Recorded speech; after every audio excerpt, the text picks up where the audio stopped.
Councillor Darby. Thanks, Chair. Look, happy to support these recommendations, and particularly the Roman numeral 1 I'm focusing on. And I read paragraph 19 that this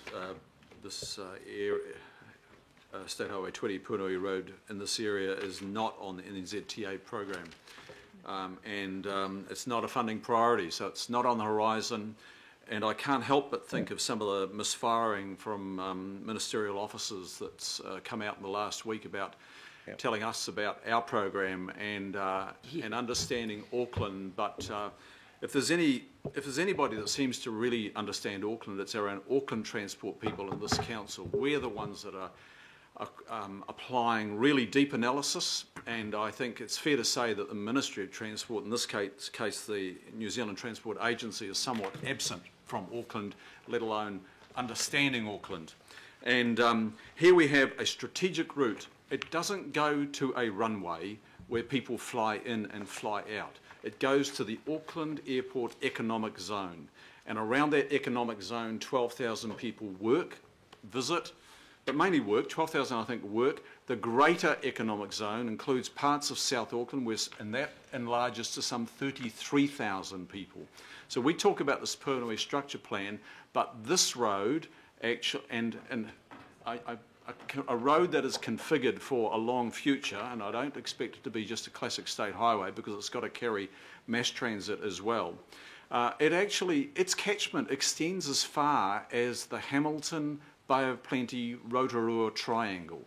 So this is not about an Auckland road, this is an Upper North Island economic zone that this is all servicing. And it's billions of dollars. The Auckland Airport business, it puts through about $13 billion a year. It's phenomenal. It's high value. If you think about our Port of Auckland or Tauranga or any other port, per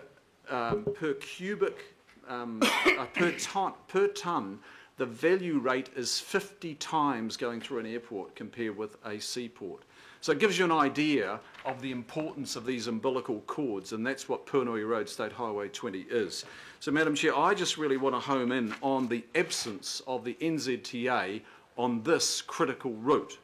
That's a great challenge for us, and it's a challenge connecting all those SHAs in the south to places of employment, and we know the airport is a massive employment zone and will be an even bigger employment zone.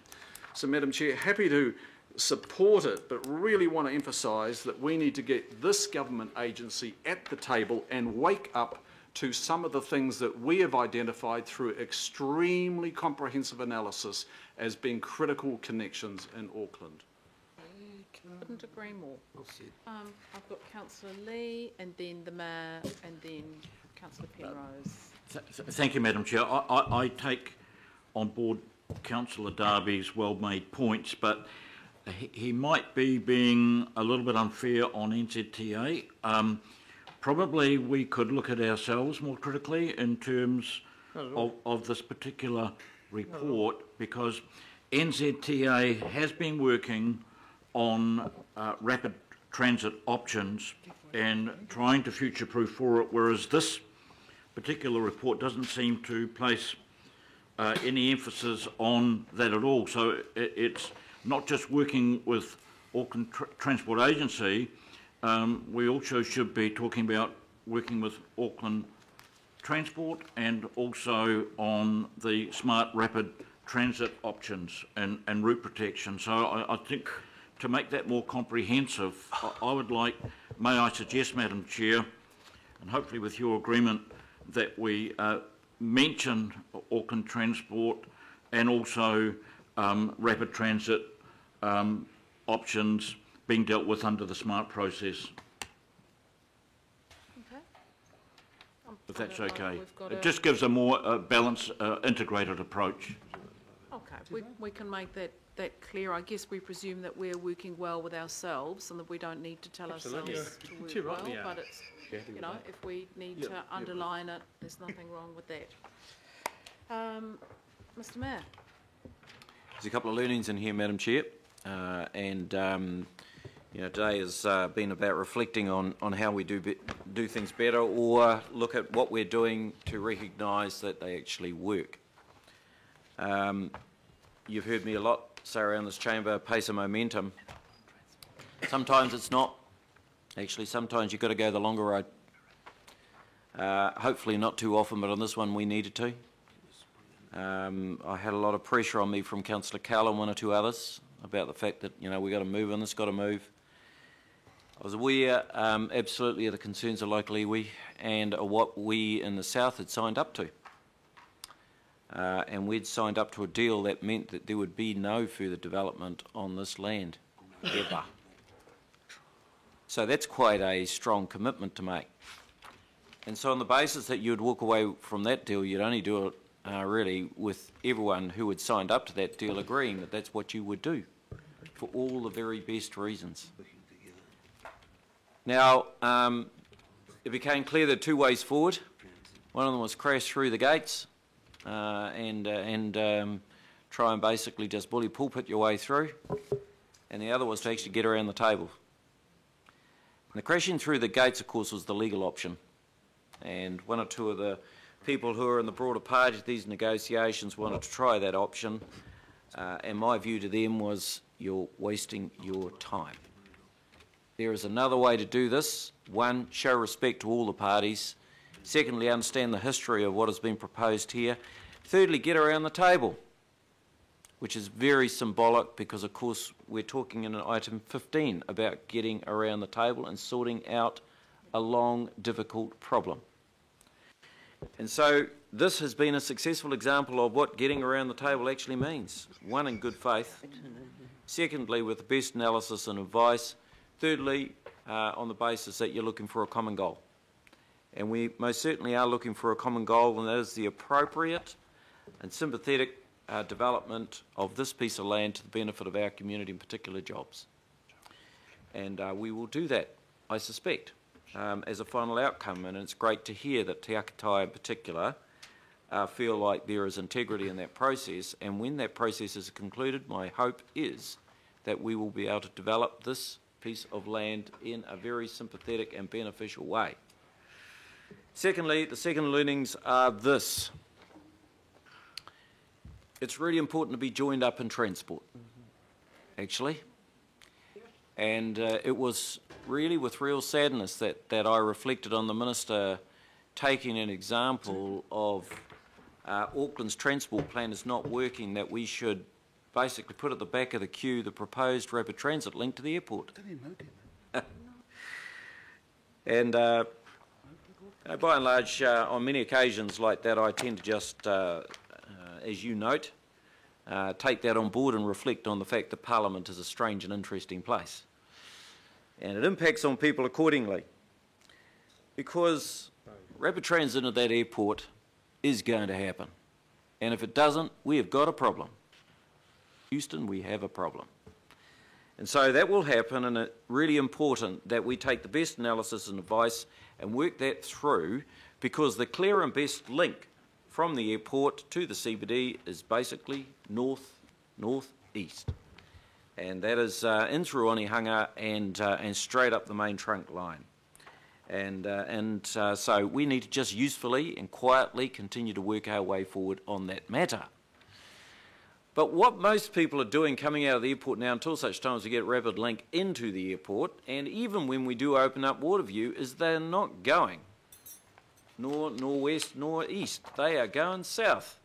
They're going straight through Puanui on a very, very constrained roading network. And they will continue to use that probably for the next 10 years. So it is critical, whatever we do with Puanui, quite frankly, that we actually address the issue of that link out of the airport, which is the number one link, because everyone says the quickest way into the CBD, and most people are going that way, is basically to go on the SH20 and then go north on the Southern Motorway.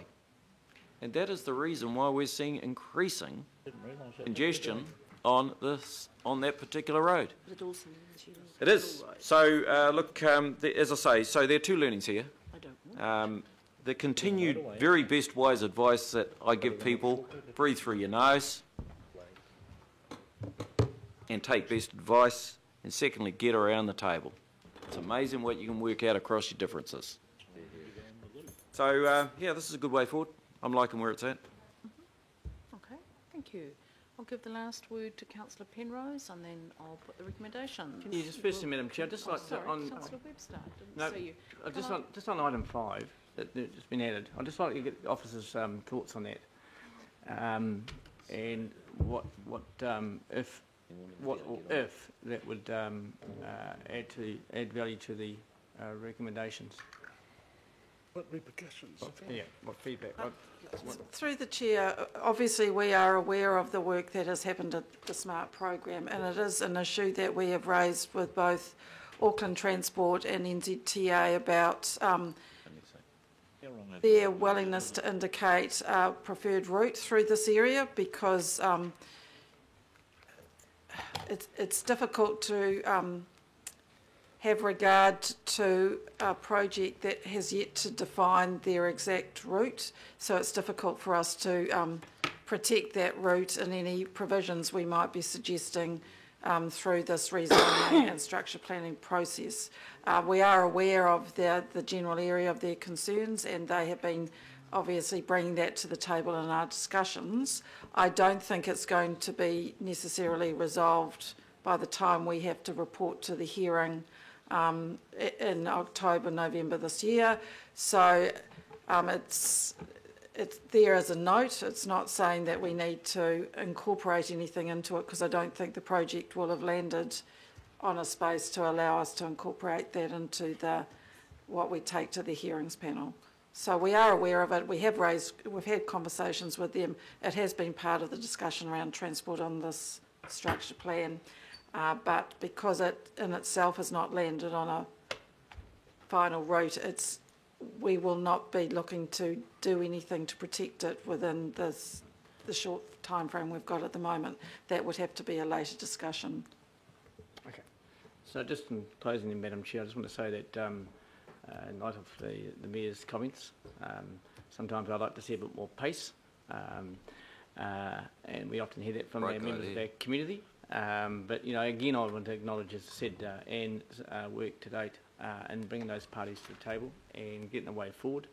You know, we do have a plan in place, as I mentioned, that we're going to work to, hopefully. But I also want to add, and you hear often from Councillor Cashmore and myself, that you know, the south from Takanini to Belmont and Pukekohe has grown at a rapid speed. And you've heard from Councillor Cashmore that often that Tauranga is coming to Franklin, and we've got to create those jobs. You know, we hear that 12,000 plus jobs at the airport. Well, it's going to create 22,000 plus jobs.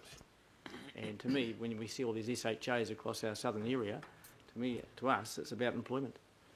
So sometimes pace is good. Thank you. Sorry, Councillor Webster, I neglected to write you down on the list. Well, I just think 5 is unnecessary. I know it's noting, you know, and I'm not happy that they're working on that, because we actually do have issues in the northwest. I'd much rather see them working on a northwest busway, and some of the issues there. I don't agree with the Mayor that people go south. There's an awful lot of people go north and spend a lot of time sitting in traffic going north from the airport. And I just think, I mean, we've heard the Minister of Transport sort of talking about, you know, well, maybe they should do away with rail to the airport. It's not in any plan to happen for many years, and I just think it's unnecessary. And I think it's a bit of a shame, because the rest of the work that's been done in this area is terrific, and Anne, you've done a really good job, and it was great and such a positive to hear from Karen this morning at the beginning, and I just think that that's unnecessary, and it's not enhancing the rest of the work that's been done. Okay, we'll note your concern, Councillor. I'll put the recommendations. They've been moved and seconded. All those in favour, please say aye. Aye. Aye. Carried. Thank you, team. Great